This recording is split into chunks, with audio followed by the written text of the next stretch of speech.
Welcome back, guys, to another episode of the CineMatch podcast. Happy Halloween, first and foremost. This will be going out on Halloween, the spookiest day of the year, one of my favourite days of the year. And as a result, we've got another showdown, and we're going with a couple of horrors. But first, my name's Cal. Joining me as he does every week is Mr. Nathan Sackle Hannah, daddy to be. Daddy, Very tired very tired. after a very late night last night. How are you, other than the fact that you spent like 2.5 days in the cinema?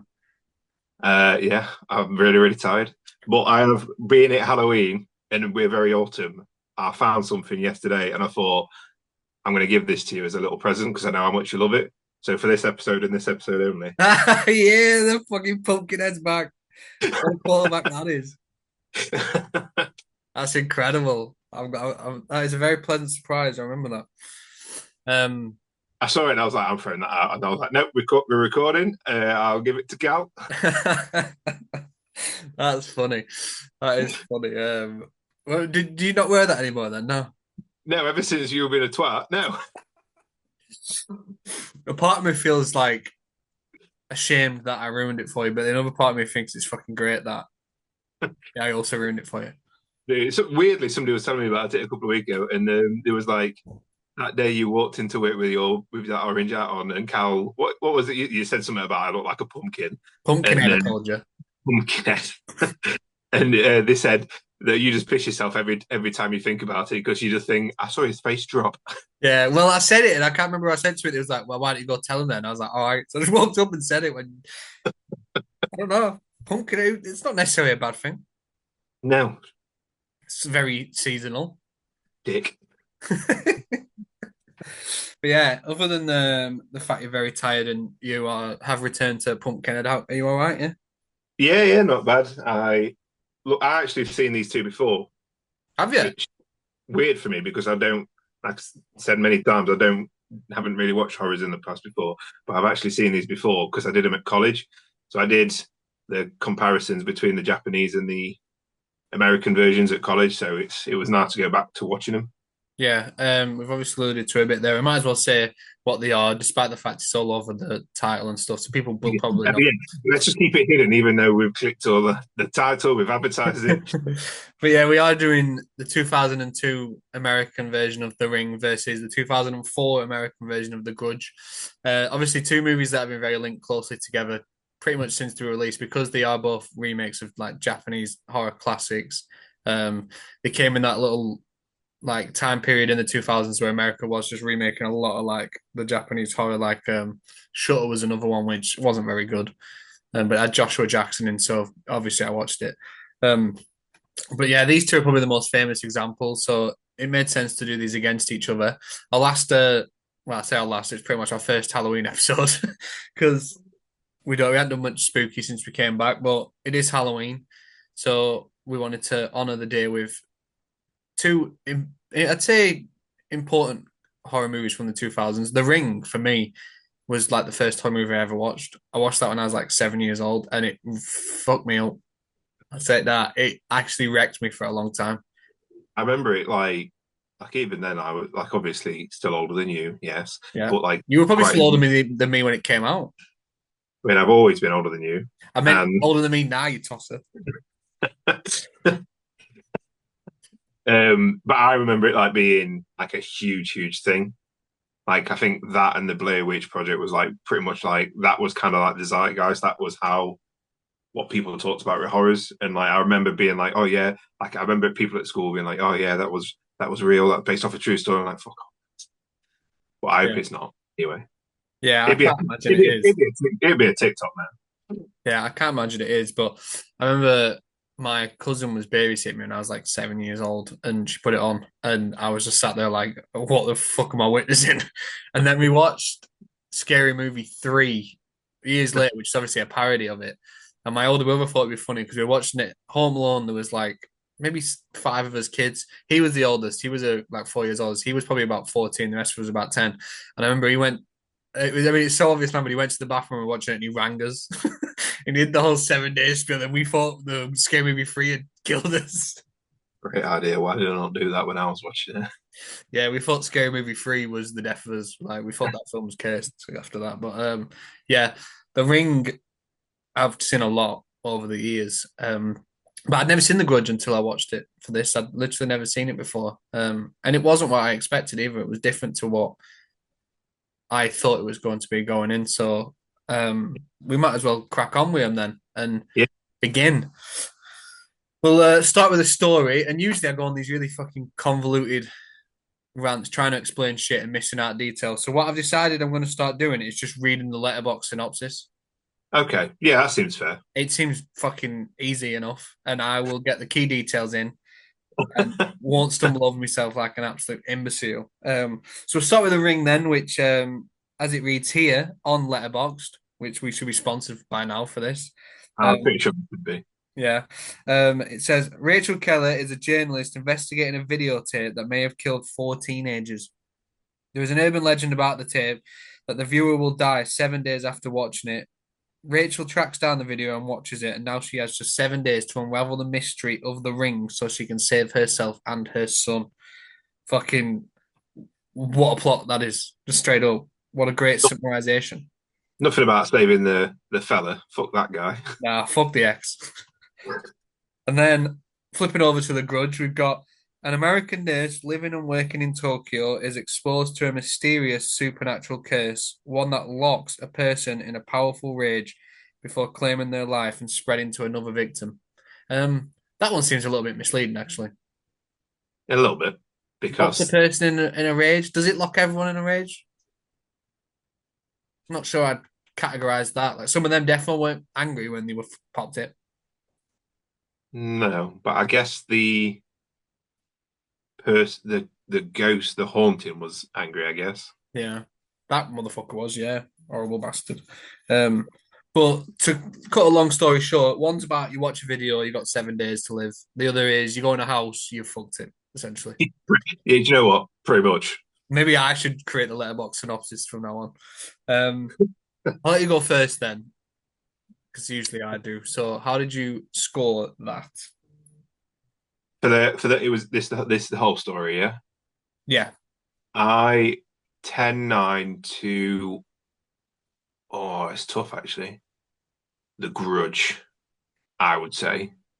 I think overall, I think it's a lot more. I like how it plays with time. It's out of chronological order. So there's this kind of the bit where something happens to Sarah Michelle Gellar, and it just kind of cuts to the next scene, and you think, oh, she's dead and gone, and this new family's moving in. Then you kind of slowly start to realize, no, this is the family from that she's kind of gone in to take care of. Then that's when you kind of realize that it's out of order. Obviously, you got the big bit at the beginning. It's also out of order, but I like how it's not conventionally told. It's out of sequence, and I think that really, really helps the story overall. I like how it all unravels and how it all unfolds is less predictable as well than um, than in the ring, because you kind of start going down a route of it's the woman, and then you kind of I was going to say spoilers, but I mean we always talk spoilers. Like you kind of figure out it technically was kind of the woman, but it was the woman's a haunting, but it's because she was killed by the husband because she was obsessed with this man, and it's like really, really not overly convoluted, but like a nice twisted tale.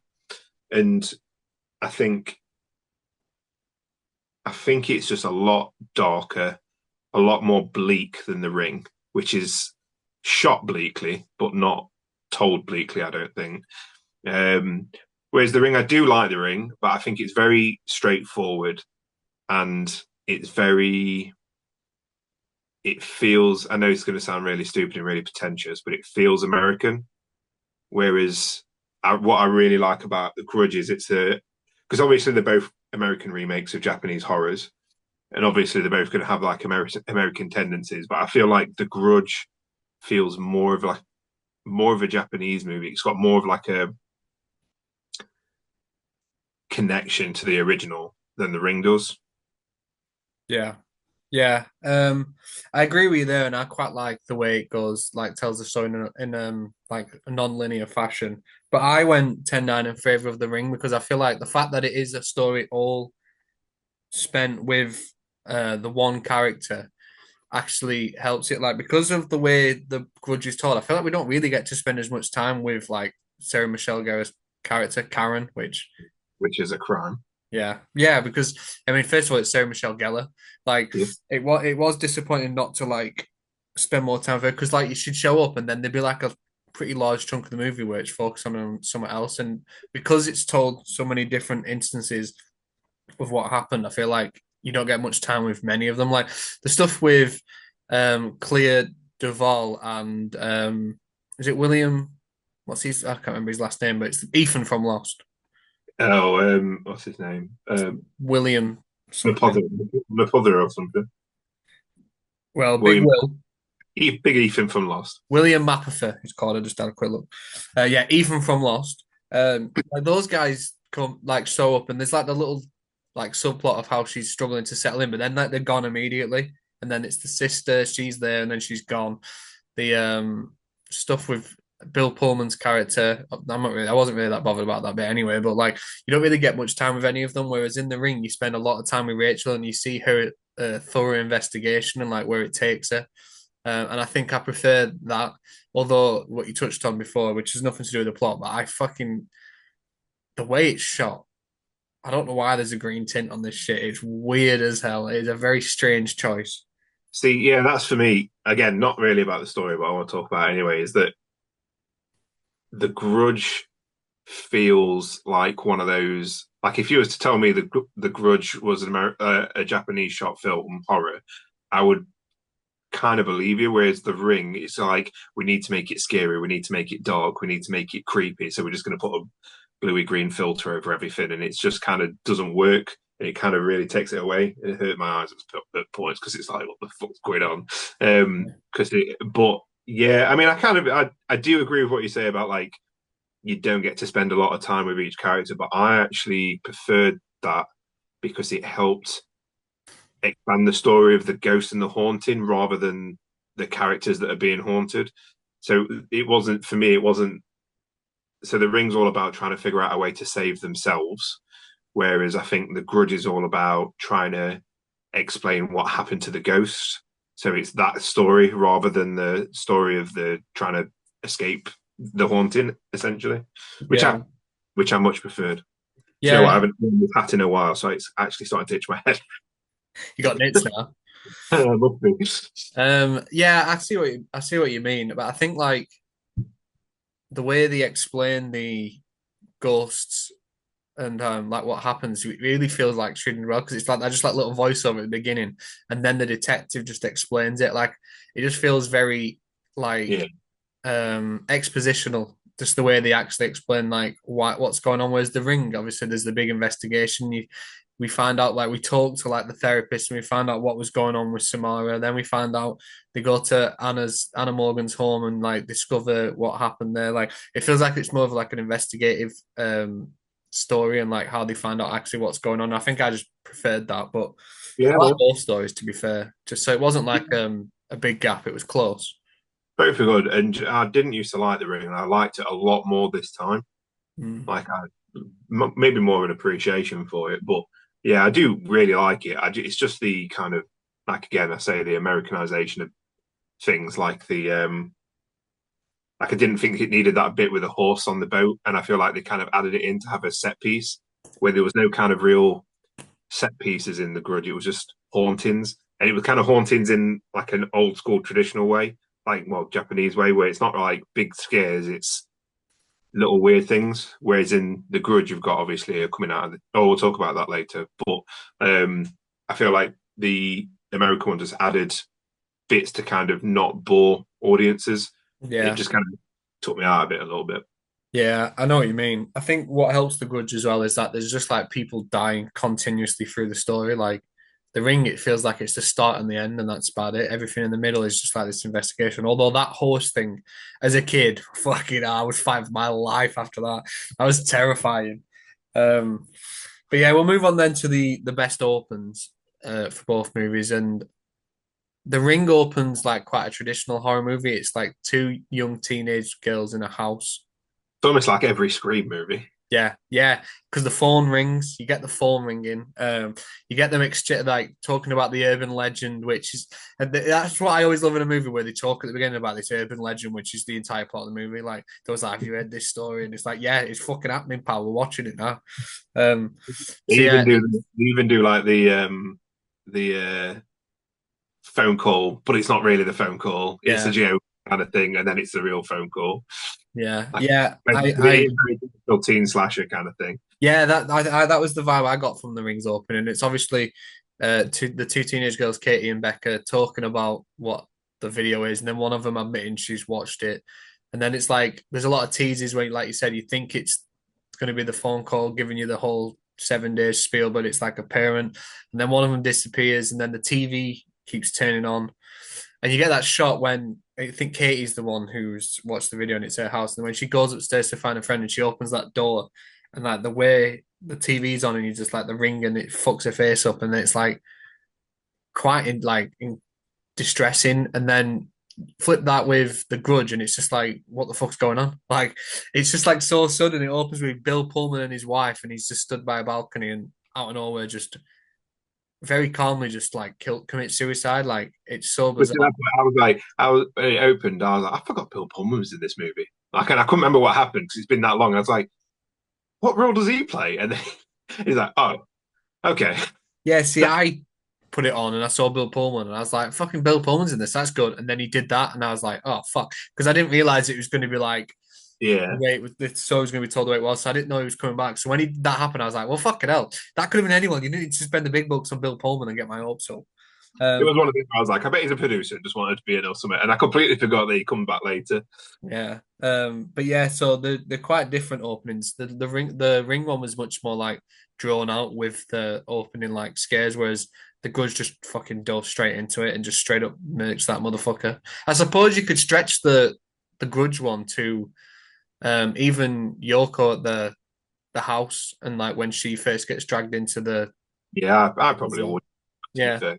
Kind of your first introduction I'd say it's to the, everything up until you meet Sarah Michelle Gellar, really. yeah, But so the yeah, use so if you include that, you obviously there's like this Yoko who's like a carer for this woman with Alzheimer's who's living in the Grudge house. I don't know what the actual house was called, the cursed house. the Grudge House. Yeah, and she is something upstairs, and then it ends with her getting dragged into the attic. And then we obviously learn her fate later on. But Dead. they're quite, yeah, not even just dead. Like fucking, her jaw looked like she'd been on fucking like MCAT for 2 days. Not that I'd know, obviously. I would never.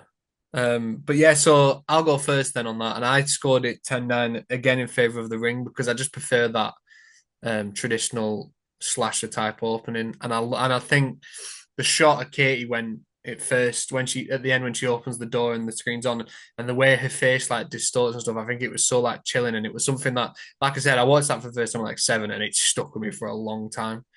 I do like the Grudges opening. It was really sudden, like, and I didn't expect it, but I just think as a like someone that but like really loves like slashers, the Ring one just works more for me.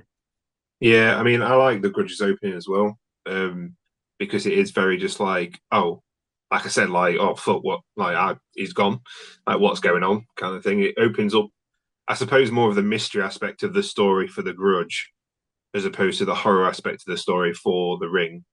But I do agree with you. I prefer 10-9 to the Ring because it does have that more. While I do really, really like the Grudges opening, it you can't beat one of those kind of openings. And it like it is. I'm going to be a hypocrite on what I said on the last category, but like that Americanization of it, like it's a very American slasher kind of opening to a movie, which I actually really enjoyed. Like I say, I like the the cliche of two teenagers chatting, and then the phone rings, but it's not really that one, and then it does happen, and then you get your big scare, and then cut to the title card. Um, I really really enjoyed it. I think for me, the Grudge is a slow builder throughout the story, so it gets better as the mystery unfolds. So the opening is quite quite weak in comparison. Uh, but yeah, 10-9 to the Ring from me. Yeah, we're agreed there then. So moving on to the ending. actually, also, right?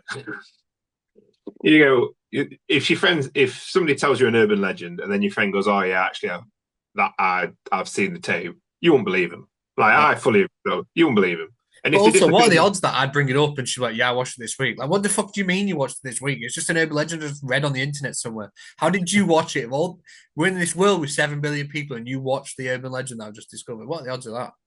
and just kind of going back to the story a little bit, right? How is it an urban legend? How many people have died? Because it only ever talks about the four kids. It doesn't talk about anybody else dying from the video. Yeah. So how is it an urban legend? And if people keep dying at this one cabin where this one VHS tape is, you'd burn the fucking cabin down. Yeah. Yeah. Yeah. You just would stop renting it out, first and And foremost. then you burn the cabin down, you'd see the well, and then you go, well, obviously, because you're funny. And then you'd look down there, see a dead body, and you'd be like, well, again, well. Yeah, I will not be back. Thank you very much. That is a 1 star TripAdvisor review. Let me tell you. Did not enjoy Haunted and Dead from Videotape. Yeah, it's all fault. Um, Or videotape fantastic. Love the horror videotape review left 6 days ago. User I tell active. you what, if that shit User were active real, in 7 days. if that shit were real, Dan Clark is 100% 5 star in Letterboxd. The ring. That's what I put in my letterbox review for Did the you? ring. I was like, I know some of you lot that would have reviewed this on letterbox Yeah, definitely Dan. in 5 star. Yeah, he would. He really would. We'll move on then to the ending. Um, both endings are quite open ended in a way that the stories Mm. aren't really concluded. Um, the ring, Rachel's investigation takes her to Anna Morgan's home, and then they find the well where Samara's body is. And we find out that Samara Morgan, the girl in the tape, was this child that was like kind of like possessed and had the ability to like etch her like imagery onto certain things, which and her mum was convinced she was evil, so she tried to kill her and push her down a well. And Which, when you say it out loud, etch her imagery onto things, it's just drawing, really, isn't it? yeah, I was just like, it's just a bit like too much. Like, why is she doing that? What She's sort of evil. ability is that? That's a shit power. Look, why is she evil? She can draw. Yeah. Do you know if I had that though? Sometimes I'd just give my enemies nightmares. Certain people would never sleep again. Every time they close their eyes, they'd see some fucked up shit. Oh, you as But Hulk Hogan. yeah, me as Roddy Piper this weekend and be killed. Um, but yeah, so they obviously they find the well in Samara's body, and when they bring it up, they think they've like brought peace to her and done her justice, so they give her a proper burial. Turns out that shit don't matter, and Noah, who is Rachel's ex, who's been helping her with the investigation, ends up getting murked when he goes home to his like office building, and that's where we finally see what goes on. Like it's been built up all the way through, but we finally see the tape do its magic at that point. And we see Samara Morgan crawl out of it in one of the most terrifying things I've ever seen in my entire life. Like, I think sometimes I watch and I think this guy's stupid. Like, why is he not just running out? But then other times I think if I saw that, I think I'd just piss all over. I don't think there's any chance that Change the channel. See you'd what change the happens. channel, would you? See what happens. I'd unplug the TV first of all. See if someone from Babe Station starts crawling out. Yeah, it's like, come on then. But and then it ends with obviously Rachel learning that the case hasn't ended, but it avoided her because she made a copy and showed it to Noah, which is why he got killed. So she decides to make another copy to give to her son and say he has to show someone. So she's essentially being like, "This ain't our problem. We're passing it on to someone else." Um, whereas the Grudge ending, Karen goes back to the house and decides to try burn it to the ground, but her boyfriend dies. She doesn't succeed. She ends up in the hospital looking at his corpse, and then all of a sudden, motherfuckers behind her. Um, so both movies kind of end on a somber note where it's like these girls have been trying to figure shit out and they just haven't got it done. Essentially, like it's not over. And I like that about horror movies. I don't like. I mean, obviously, some movies it works better when there's a nice ending. We wrap it up. But with certain horror movies, I love when it's like, no, this ain't done. Like, this ain't going to be a nice warm ending for you. Yeah, and I think that works better for haunting movies as well because it is kind of because I forgot about. I was going through it, going, so where the fuck does she crawl out of the TV? Or am I just misremembering it? Does that not happen in the American one? And because like, this is fucking. I hope it doesn't fucking end it like it's a shitty ending when if it's all and then it carries on and you're like, I really enjoyed that it did that. It makes you think that yeah, we've fixed it, we're free kind of thing. And it carries on, and it kind of worked for both of them because she kind of like Sarah Michelle Gellar, kind of Karen, kind of heard sees everything that happens, and you kind of think, well, maybe this is going to bring peace, and it don't. Um, so yeah, I like that about both of them. That you kind of you, I think for haunted movies as well, it's a lot easier to believe that the haunting's not just going to stop. Yeah. I guess when Billy and Stu get shot and killed and died and stabbed and they die, you kind of think, okay, that's where the killings have ended. Spoilers And for Scream One. If anyone, a film that is 28 years I old. just said Billy and Stu. I could have been talking about There is a anything. single movie with two characters called Billy and Stu. Uh, no idea. No, I Um, don't. but with the haunting, I think it's a funner ending to see that it's going to either follow these people around or it's just going to be keep passing on like both of Yeah, these films. yeah. It would have been really easy, I think, with the moment in the ring where they find Samara's body. It would have been like really Americanized to end it there, like, oh, they brought a peace, it's over. But I'm glad they went the other way, and it was like, no, this shit doesn't stop. Same with the Grudge, like burning the house down. Probably would have been like a nice way to wrap things up and like to bring it to an end, or even just like help the ghost find peace now that she knows what happened to them. But it's like, no, just because you know what happened doesn't mean it didn't happen and they're stuck like this. So I'm glad that they both ended like that. But how did you actually score it then? For the closers, I went with 10-9 towards a grudge because I do like the ring. I like how it ends. I like it gives you that false, like how both give you that false misdirection of we've solved it. But I just kind of feel like the whole, oh yeah, we copied the tape and we just need to give it somebody else. Like they're not our problem anymore. Again, it's my same kind of thing with the story. It was about the characters and not about the haunting. Really, it's not really about the ghost or about the Samara even. Whereas the Grudge, I feel like it's one of them where it's yeah, you figured out what's happened in the past. It is fucking horrendous. Um, but they're not haunting the house. They're just fucking angry spirits. So they're just going to keep on going. I just preferred that. No deep meaning. I just preferred it. Yeah, see, I went the opposite and I just preferred the ring ending, so I went 10-9 in favour of that because, like I said, I like the false finish. I like that we think it's over and then we see what happens to Noah with the TV. And I like that it's built up all the way through and we see that at the end. Like it's the first time we really see that shit go down. And that Mm. scene will be etched in my mind forever when the TV comes on and we see her slowly climb out of the well and then crawl through the television. Like I can't even begin to describe the emotion that I felt when I watched that for the first time. God, I was actually mortified, but I couldn't look away. And I Yeah, think, I think I prefer the ending. Like the ending to the Grudge kind of like is the explanation of everything as well, isn't it? Like yeah, whereas the explanation for the ring kind of comes in just kind of before the ending kind of starts playing out. So you do get like the full ending, and then you are kind of tricked into that. Yeah, we've kind of you know rested the soul. Everything's going to be okay, and then it's at the last kind of minute. It's oh no, fuck you. I'm going to keep following you, kind of thing. Whereas in the ring, you learn that, and then that reveal kind of goes on a lot longer. That's like the finale of the movie rather than the not cliffhanger, but the ending to the movie. yeah.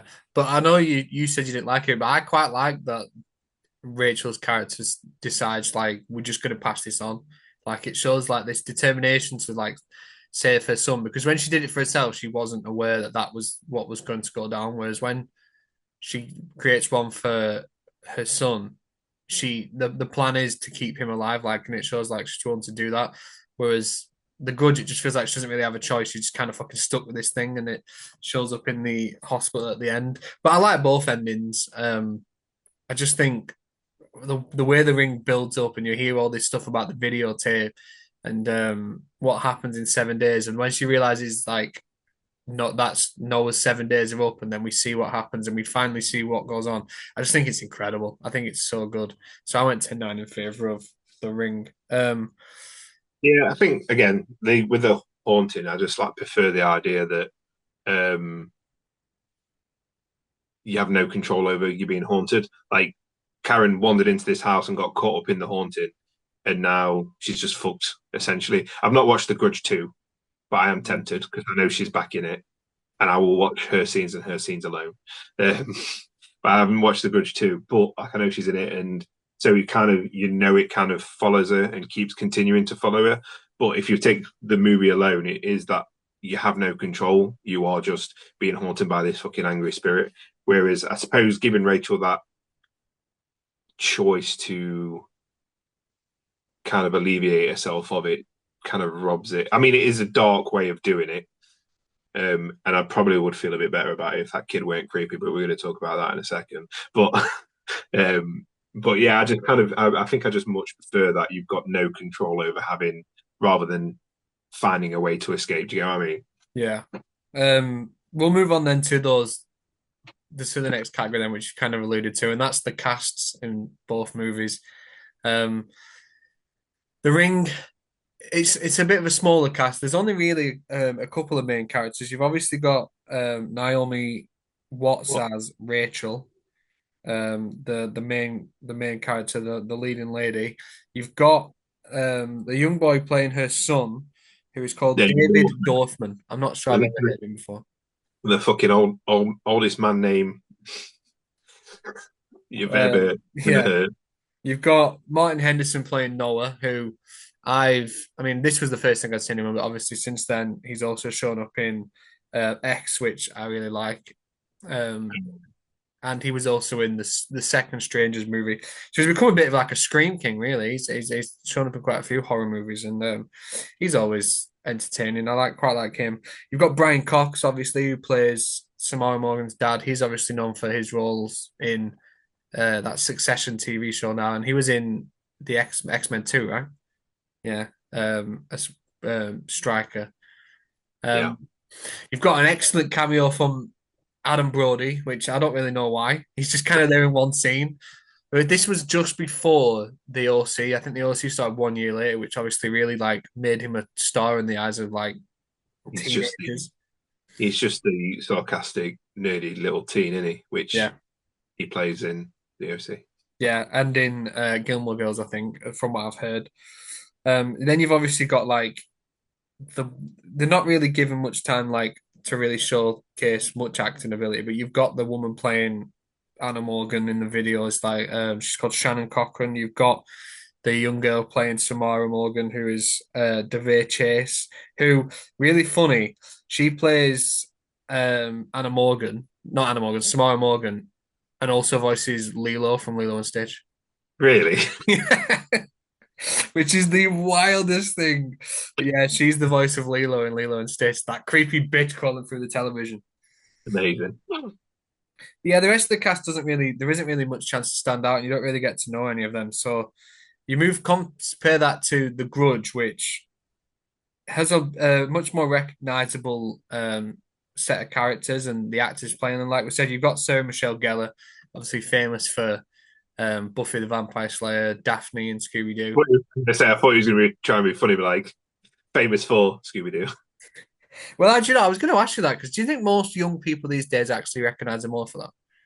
Do you know, as a 35 going on 36-year-old man, it upsets me to no end that when I talk to people about Buffy at work because they're all younger, they won't know what I'm talking about. But if I mention Scooby Doo, they'll get excited. So Yeah, it pains me to say, but yeah, it most likely Scooby Doo they know him from.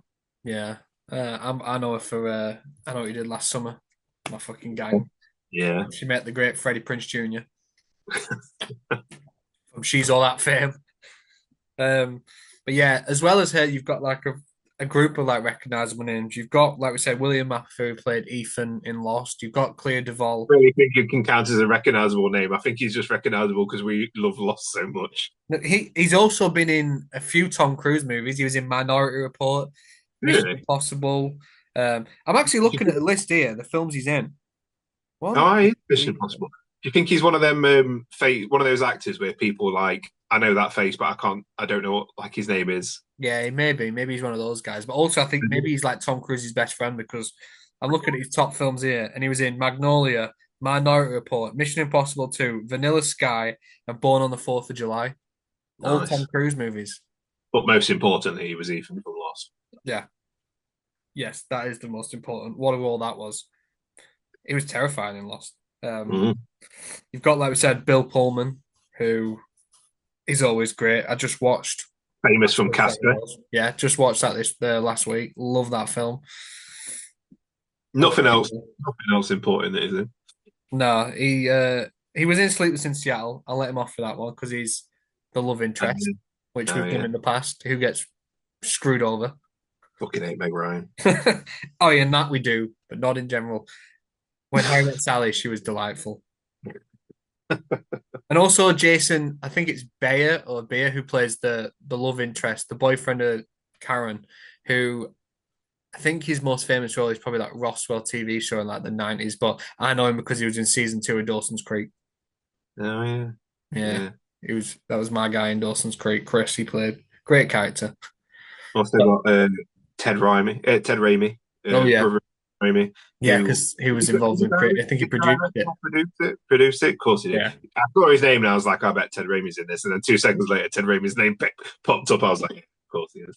Yeah, he always gets him involved. But yeah, so it's a much bigger cast. Who's the who's it? Oh my god, get your words out, Nathan, you moron. Who is it that plays Ethan's partner? Is it Clear? Clea Is it Clear? Duvall. Yeah, Yeah, cool. she's obviously been in quite a few. She was in The Faculty, Zodiac. She's also in She's All That. Yeah, it's all connected. Yeah, we fucking love it. What a reunion. But then there's obviously the actors playing the ghost, which I think is quite interesting because obviously this is based on the Japanese horror movies, and they use the same actors playing the young boy and the woman and the father. I'm Yeah. not going to try to pronounce the names because I don't want to be disrespectful. I don't think I'd be able to. Actually, maybe Takeko Fuji plays the lady. That seems respectful. Yuya Ozeki plays Toshio, the little boy. And where's the dad gone? Takashi Matsuyama plays the father, who is I, responsible for all of the shit going I on. didn't know it was the original actors. That's cool. Yeah, I looked into it last night, and all three of them played the same characters in the Japanese versions as well. That is cool. Yeah. So talking about the cast, I went 10-9 in favor of the Grudge here because I just think there was more recognizable names, there was more star power, there was a larger cast. Like the ring is really just limited to the main three. Because the Morgans don't get a chance to do much apart from Brian Cox's character, but he's only in like one scene. Yeah, even with Brian Cox's character, it feels like one of those where it's like he's doing a good job, but you can tell that he's getting that money Yeah. and Yeah. he's not really. He's shown up to work. He's put his costume on. Well, what is He's this? Is this 2002? Is that the year after or the same year as when was X2? What year was that? 2000 was that 2002? X Men One was 2000, wasn't it? Or was it 2003? I don't know. Well, it was around then. It just feels a bit of a drop in You quality. look at your phone to figure out everybody's names and whatever, but you won't just quickly Google when X Men Two was out to make a small point that's going to make no difference. Yeah, well, that's why I am bothered. It's not going to fucking mean anything. I just wanted to highlight the fact he did that thing at the same, like, very close together. It was 2003, 1 year Well, after The Ring. well. Oh, so maybe it was like, oh, we love the ring. We want you to be in Yeah, X. we saw your incredible performance as Mr. Morgan. Get in X2. That might have been it. But yeah, he's not really in as much. And like I said, outside of Adam Brody's cameo, there's not really many main characters aside from um, Rachel, Noah, and Aiden, the son. So Yeah, you compare that to The Grudge, and I think this is where that the way they tell the mini stories helps because there are these multiple characters that you spend more like you get to see more of and it's just a bit more like I said the star power is just a little stronger. So I went I 10 for the Grudge. Yeah, and I think that having more recognizable names helps. Like if they, not that if they weren't, but I think it helps with that not having a main character kind of energy. So it's easier to follow along with the other stories because it's people that you're more like you recognize. And I suppose, I mean, I know that's a bit of a silly thing to say because you can follow a story of any actor really, but it helps the ensemble knowing that you've got recognizable faces. I went 10-9 in favor of the Grudge as well, purely because Naomi Watts, lovely woman, but she bores me. And but I have to, I would tempted to go 10-8 because Really? that I'm not gonna. I don't do things like that. I don't do 10-8s. You I do don't do 10-10s, you coward. don't do 10-10s. I'm very respectable when it comes to this scoring system that you made up. Um,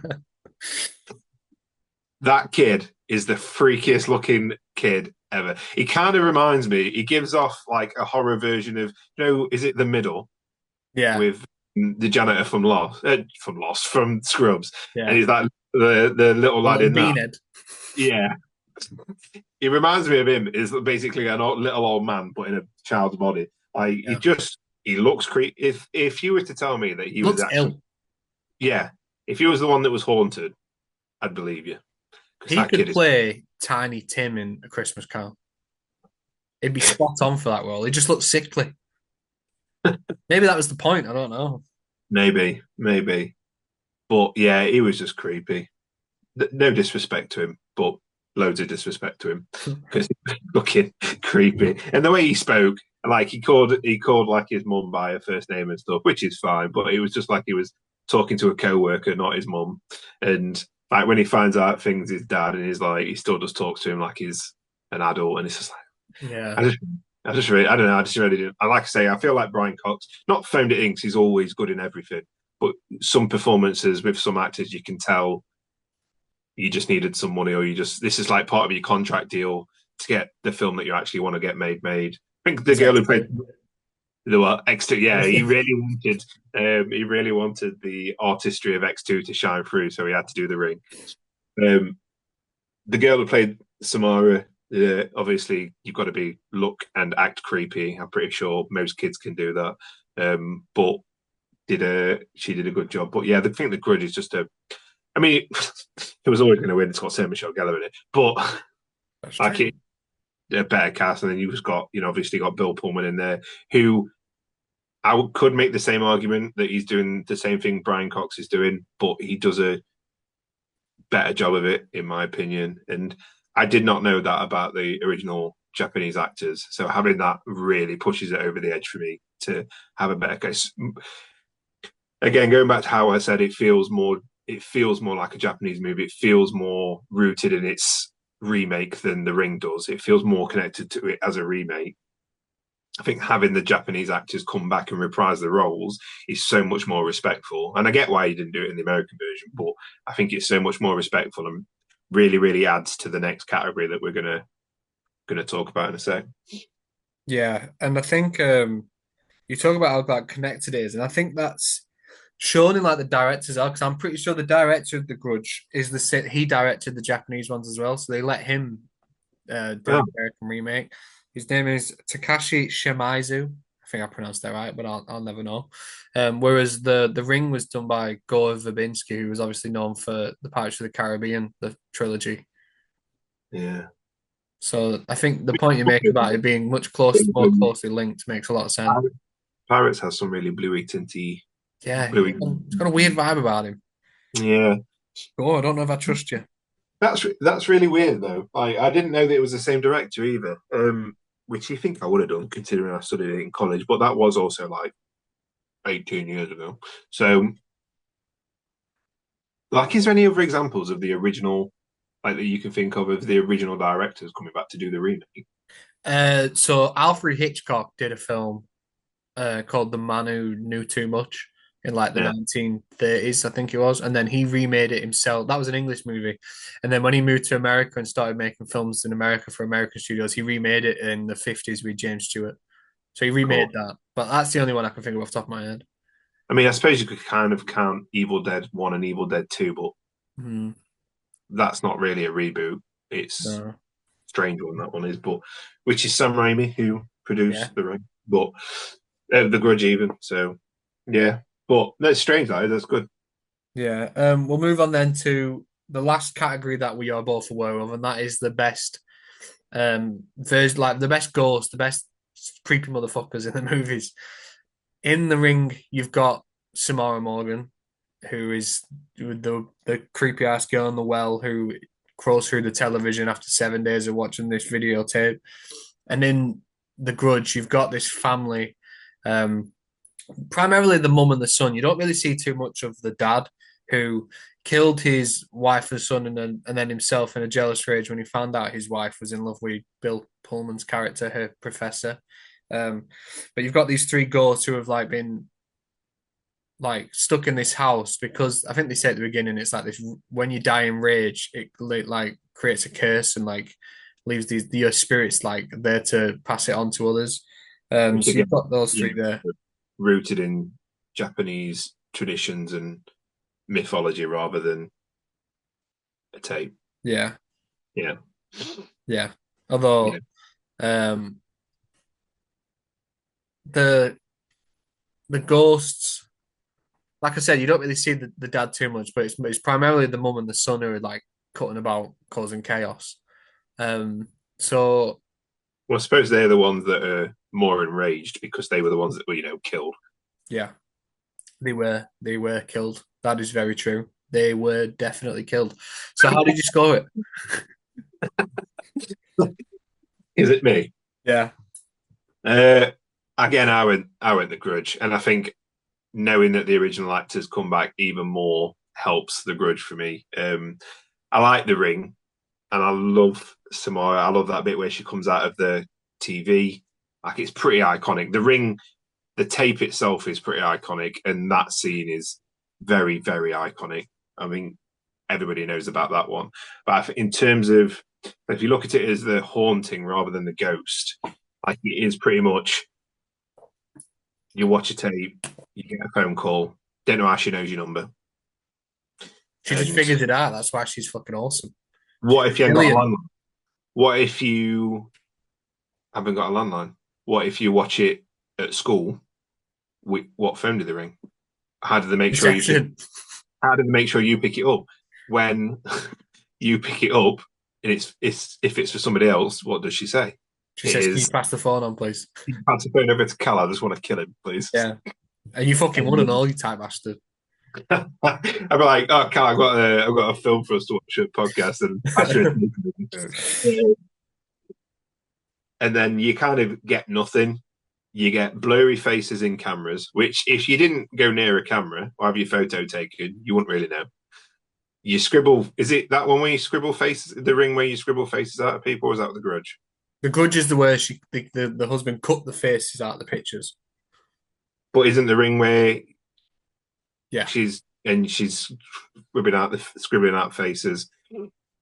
After that, maybe get a nosebleed, maybe a little bit of water. But other than until the actual What death about is when not. she's pulling the fucking hair out of her mouth? Oh yeah, no, that was good. But wasn't that a dream? Yeah, but still. Okay, okay, sorry. So you get bad dreams. You have nightmares. You get bad dreams, bad photography, and a leak, and maybe a leak in your house. That's it. Until a girl crawls out of the TV and kills you. Oh yeah, until just you end up dying. No big deal. Okay, yeah, but again, what would happen if you're not near a TV after 7 days? What if you go in a tent in the middle of nowhere? This is what I don't understand. I don't know why they don't. What? Go on a boat where there's no screens? How would she get to you? Yeah, it is interesting. I don't know why they don't just fucking move out into the wilderness. And that's, I mean, I suppose, I mean, it's a haunted. I'm sure there'll be a different way, but it's because it's all kind of revolved around the tape and the TV and like like it seems kind of like what is the logic? if that's not all there. Whereas because she comes out after climbing out of the tape plays again. What if the tape's not in the VCR player when you after 7 days? That kind of thing. Whereas the Grudge is like a traditional haunting, like those ghosts are just fucking ghosts. And they're not trapped to the house. They can follow your sister-in-law into a house and suck her in a bed, Yeah, what the which fuck happened there? There's no explanation for where she went. just fucking took her Yeah. in dead. And they kind of appear in different ways, and like the whole hair thing. And I mean, as much as I am scoring 10-9 to the Grudge, the bit where she's in the lift and the little boy's just there in his pants, and then he gets a little bit closer. It's like, that one did make me laugh, but I just think overall it's creepier because it's not trying to be creepy. It's creepier because it's just odd. Like him being white with the black eyes and then just black blood coming out of his mouth or in his mouth, all the hair just being everywhere. I think, or just being pulled up to nothing, doodles on the wall, and all of a sudden disappearing, kind of thing. I just think it's a lot creepier with it being more unknown, more abstract than knowing exactly what it is, kind of thing. Plus, Yeah. I don't like the logic. I love Samara, but I don't like the logic of the ring. See, Yeah, that's just me overthinking it. But you've got to. yeah, that's very true. And I see a lot of your points. And DVD. there's a moment in The Grudge when the police officer's rewatching the tape, and I want to know how he got that tape because that doesn't really make sense to me. But he's watching the CCTV. Well, you go to the office and okay, can I have that? See, can I But have did that bit? yeah, but didn't he say that he was going to check outside her apartment? He said he was going to check because they said her door was locked from the inside, and he was like, "Can we check the CCTV from the apartment, like the building?" And then he was looking at the one from her work instead, like wrong one. The word? No.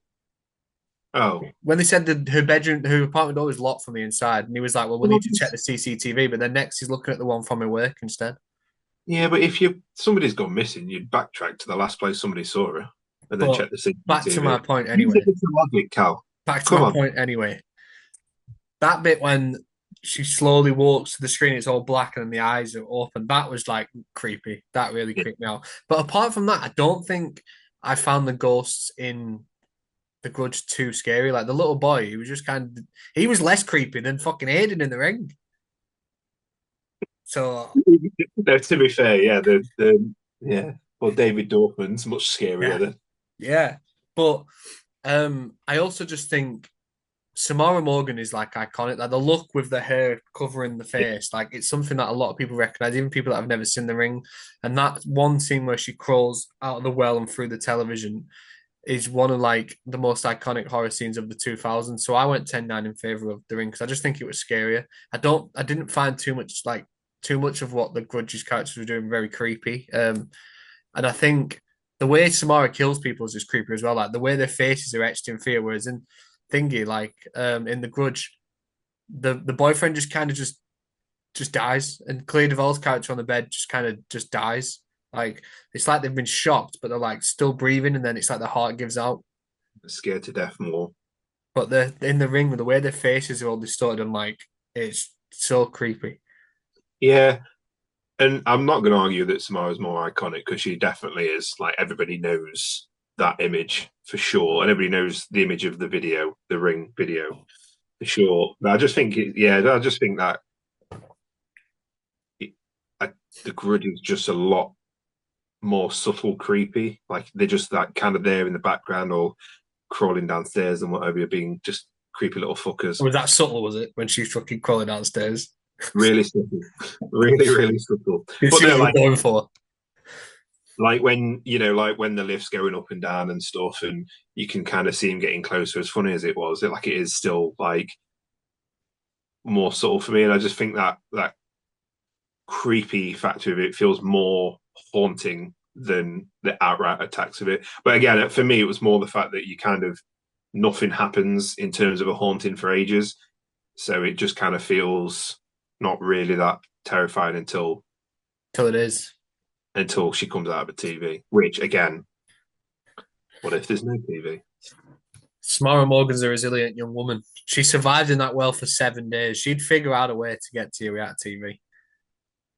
That's true. Yeah, well, obviously she Also, she would. survived 7 days in that well. Those motherfuckers died instantly, little pussy holes.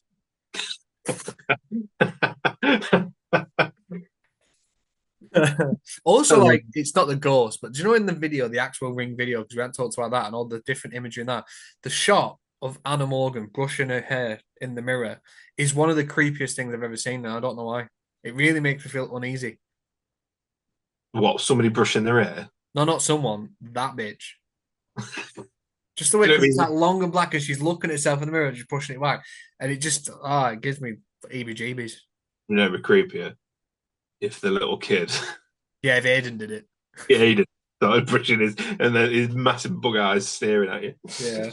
Um, Poor well, Aiden. that's the end then of Hope he the doesn't, five hope he categories. doesn't watch this. You are? Hope he doesn't watch this and get upset. No, We're pop- we don't condone bullying, but no, in no. some aspects, you kind of deserve it. Yeah, he was creepy. So that brings an end to the five categories that we both know about. As we started on the last episode, we're going moving forward. We're going to be springing a surprise on each other at the end of these and coming up with a category that the other one isn't aware of, so they haven't really had a chance to score it, and it's all just off the cuff. Um, so I went because last time, you went first last time, so you this time.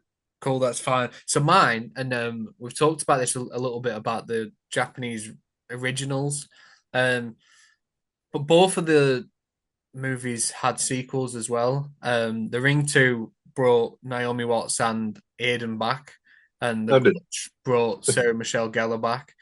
So going off the like obviously the prequels, the sequels, the remakes that they've been, which movie gave you the most like urge to watch another in the franchise?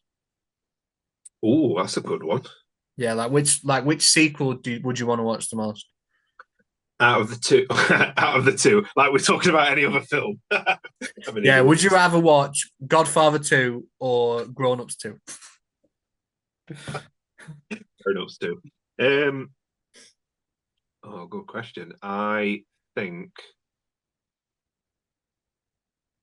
I've said it earlier. I think I'm more inclined to want to watch The Grudge, what that continuation of that. And again, if it's because the story isn't about the Grudge's story isn't about the is about the haunting, whereas the Ring is about the characters. And I think the haunting being the story, because I've not seen it, I don't know what happens in it. I would imagine Sarah Michelle Gellar doesn't last long in it. If, like in my head, if I was to make a Grudge sequel, it would be about her realizing it's following her, and then kind of Bill Pullman in her, kill her off, and then it kind of passes on to somebody else. Whereas the Ring, if it's got the same character, I imagine what they pass the tape on to somebody, and then it follows that kind of story. And then, like, what more is there to know about Samara? I guess. Yeah. Whereas, why is the Grudge ghosts? Why are they not moving on now that somebody's learned why they're angry, kind of thing? Like, what more is it? I think is more interesting to me. Like, what more is it that's continuing to do that? Whereas Samara has been laid to rest, kind of thing. What more there isn't as interesting? Yeah, I went 10-9 in favor of. Entirety. Yeah, I feel like you got the entirety of Samara's story, whereas it feels like there could potentially be more added to the Grudge. That, and I know that the Grudge is part one of I think it's a four-part series in Japan. Oh, is it really? Yeah, because it's all based on Ju-on, and the Grudge is part one of that. So I think I don't know. I think I am going to watch Grudge too. I really enjoyed it, but Yeah. they both have remakes as well, don't they? Yeah, there was much more modern ones. I think the Ring was called like Rings, and that was in Yeah. like 2017. There was a Grudge like around like 2019, I think. But I went 10-9 in favor of the Grudge as well because I think once you've done the videotape, you've done the videotape. Like it's a one and done. I think for me, I just don't think. I feel like you just be retreading the same water watching that again. Right? I think there's more you can do with the Grudge and those characters to keep it a little fresh. Yeah, like have you seen either of the sequels? No. No. You say yeah, because like what in the Ring 2, like what is it? Just trying to find out how to escape the tape again, how to destroy it. It just seems very much like I think the Ring feels more like a one and done movie, whereas especially with its ending, it feels one and done, like it's never ending. Whereas the Grudge does feel like it's part one of a bigger story, Yeah, which I think that because obviously it feels like that because of the original. But I yeah, think it's not my question, but which would you rather see like a more modern remake of? I suppose The Grudge wouldn't change too much, but The Ring would have to change quite significantly. yeah, like the issue with the ring is who's even watching videotapes now? It'd have to be, but again, like Cash if it, Blu-ray. I made a joke about it, but it probably if they made a modern one now, it probably would be a TikTok. But then Yeah. if like what 10,000 people plus 100,000 people have watched a cursed TikTok where you die in 7 days, I think you'd have to that'd be the issue. like It'd be subscribe too and widespread. repost them. You what? It'd be too like wide scale with a Yeah. TikTok because like it'd be happening to so many people at once. Whereas the ring, it's very confined to the very limited people that have this video in possession. So it'd be a difficult one to imagine like a more modern take on. I think the ring the Grudge would work better. Mm. But I've just had a look now, and apparently, Well, I suppose you'd have to figure out if you was going by the first Rings logic, they have to copy the tape to escape the tape. So maybe you have to, what is it called on TikTok, where you stitch it and make your own video out of it, oh, and like the that's how, React ones. yeah, and that's how you do it. You That's what get you'd like get now, though. You'd have YouTubers doing a video reacting to watching the fucking ring video. what there'd be the ring would show up and there'd be some guy just going Yeah, you yeah, fucking lose it over the top, losing the shit because fucking the fly came off the screen. yeah. But I've just looked now, and apparently, the ring too. Samara and Aiden, I mean, not Samara, Rachel and Aiden moved to a rural town, and soon No, I want after, to watch that film, Samara and Aiden. she raises him. He probably raises her, the creepy bastard. But Rachel learns about the death of a girl in a similar fashion. So to save Aiden, she must dig into Samara's past even deeper. I don't need that. No, and why is she saving Aiden? Like, how does that Yeah, why save is he Aiden? fucked again? Why is this? Why can't this kid stay out of trouble? It's even that, even without watching it, that synopsis kind of makes me feel like, okay, so what was the point of the ending if she's just going to jump back in? Because like her ending is to get out of it by sacrificing somebody else essentially. So why is she jumping back in? Yeah. A weird Whereas one. the Grudge 2 synopsis says a young woman encounters a malevolent supernatural force while searching for her missing sister in Tokyo. A mean high school prank goes horribly wrong, and strange things begin happening in a Chicago apartment building. So it also goes from it spreads from Tokyo to Chicago there. Oh, okay, well that kind of makes me want to watch it less. But I bet the sister is Michelle, Yeah, Michelle. maybe it's her. Yeah, whoever the fuck that is. But yeah, I think the Grudge is it just lends itself better to a sequel. I mean, I can't talk to the quality of either sequel. I don't know if either of them are any good. Um, but I think I'd that be more prepared to watch a sequel to that. I think the fact that nobody talks about the Ring 2 or the Grudge 2, Says a lot. that definitely says a lot. Yeah, I don't want to say it, but so what's your category? What we going with? I've gone just as serious of a question.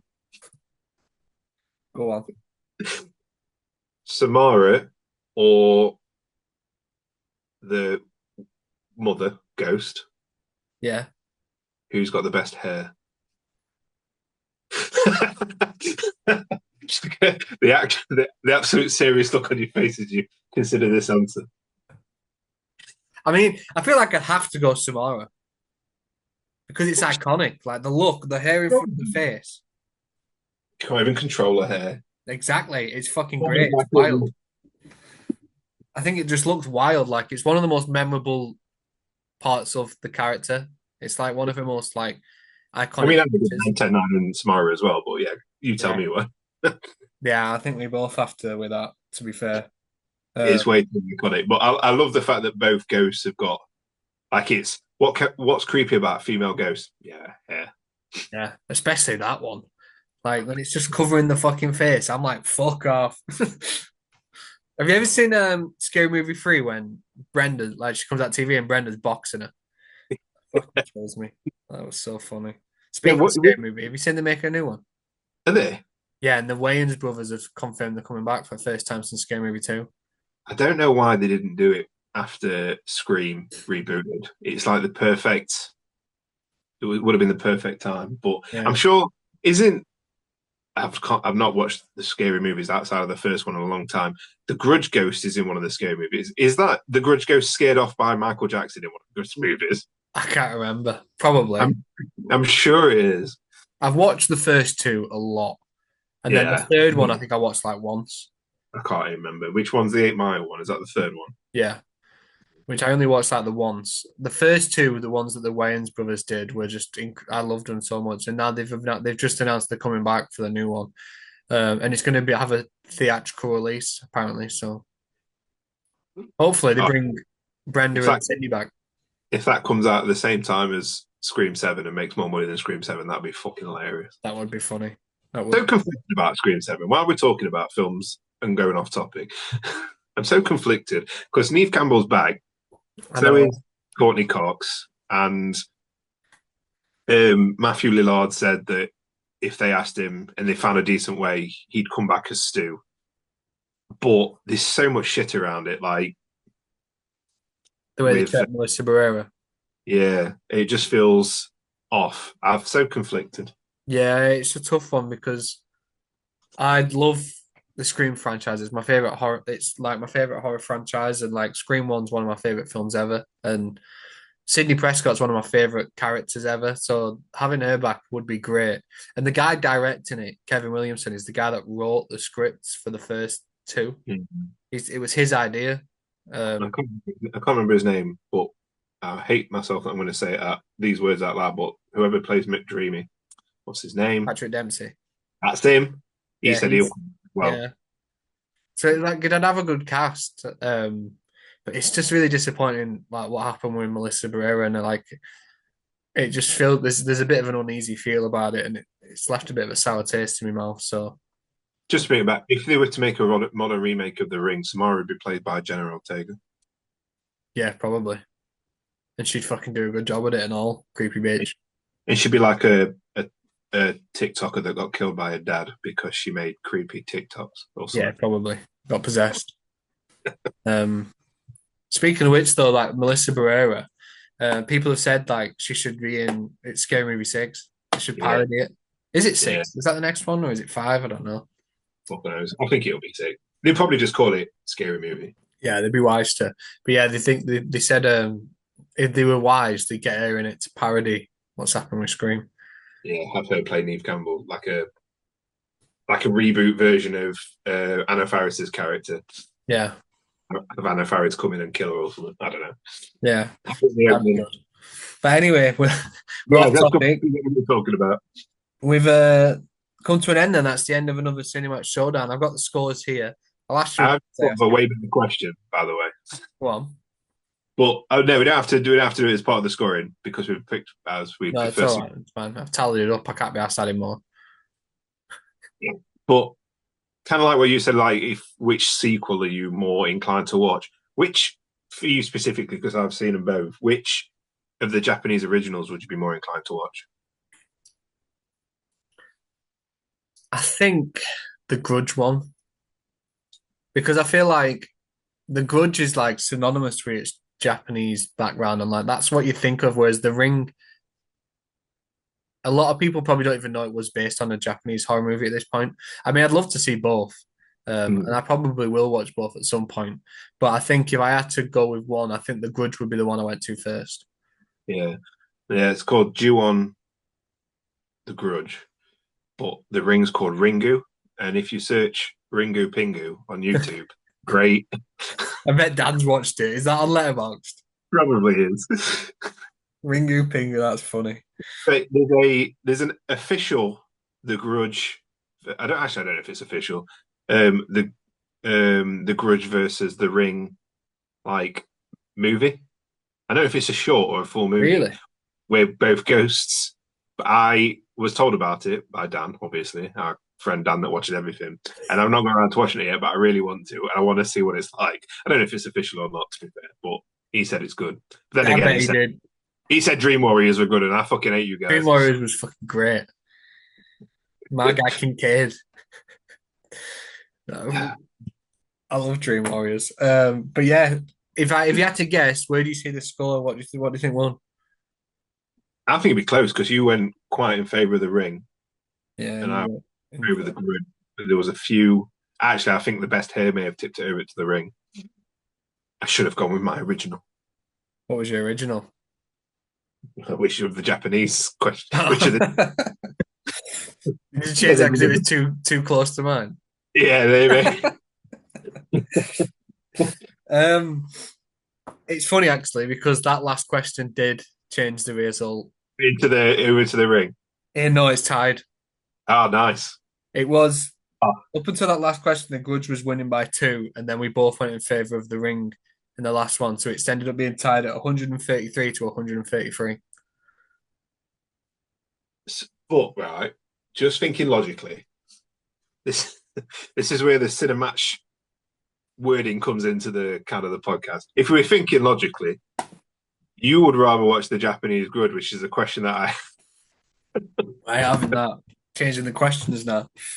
I should have asked which kid's creepier, the normal one that's supposed to be alive or the dead one. I should have done. No, it was in my mind, but we already talked about it halfway through the podcast. I didn't want to repeat ourselves. No, I feel like a draw feels quite fair though, because they are two movies that are very closely linked, and you don't really hear much. Like, there's not really any general consensus about one being so much better than the other. They seem like they're on the same level, Yeah, so that feels like a fair result. I don't know anybody that doesn't really not like them. No, I feel like if you like one, you like the other. It feels like they come hand in hand in that sense. Yeah, So I yeah, like we've got a draw. both a lot more than I did when I was younger. I'm really, really. I think I gave them both 4 stars on Letterboxd. Actually, that's what we should start doing at the end of each episode. Read out our Letterboxd reviews Yeah, for each of the films, like our star rating and what we wrote. What we wrote. yeah, we Can't should remember, start doing that. Oh, can't remember the Grudge, but I know for the Ring, I said you lot will definitely rate it on Letterboxd. yeah. I can't remember my what I wrote. I didn't write anything for the Grudge actually, but we should We start didn't doing that. we didn't talk about in the Grudge at all the fucking creepy clicking sound that they make. Yeah, They yeah. You fucking open the mouth.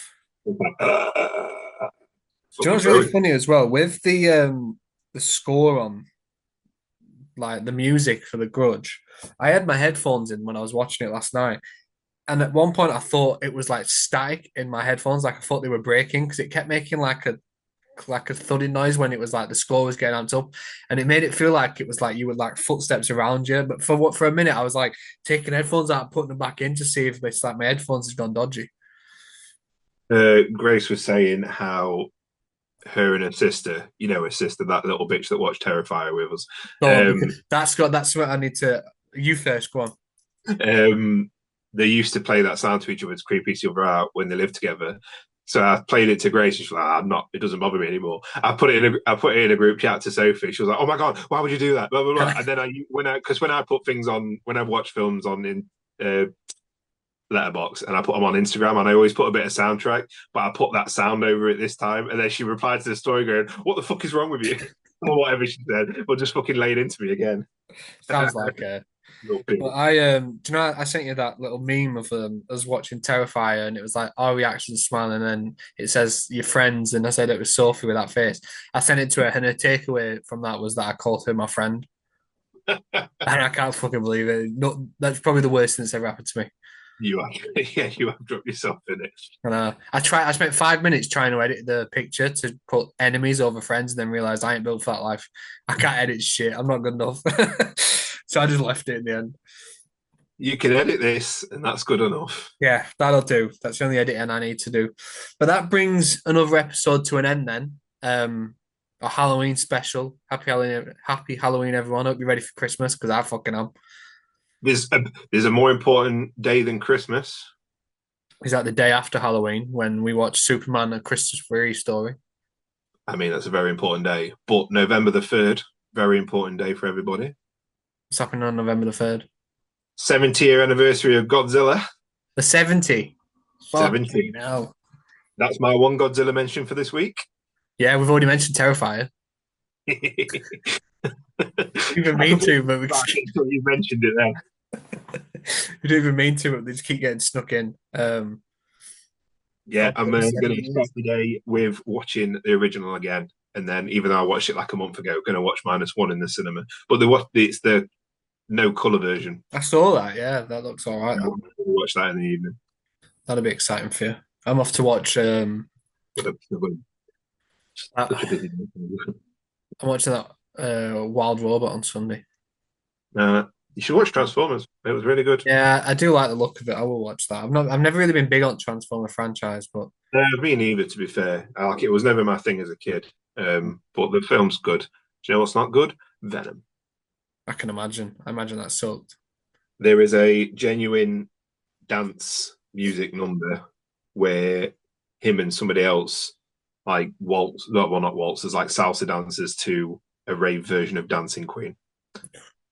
This comes like 15, 20 minutes after a bit where Venom like basically does karaoke with a family of hippies. It's bad. Do you know the worst thing is that's going to be like the worst people we know will find that hilarious. Yeah. And that's Yeah, Ethan. you say Ethan, dirty boy, no chance. But yeah, If he listened to this podcast, he'd be offended that I always give him shit. yeah. I think he's used to it. You called him So, a delicious little bitch that time, anyway. So, well, yeah, that brings another episode to an end. Then, guys, thanks for watching slash listening on any of the audio services or YouTube, wherever you are. Feel free to leave us a like and a nice little review if you want to. If you're going to be mean, then you don't have to worry about it. Just no, just leave it alone. just take Be yourself nice. somewhere else and calm down. Yeah. It's not that deep. But if you want to find us, we're also on Instagram at the CineMatch Podcast and on Facebook at the CineMatch Podcast.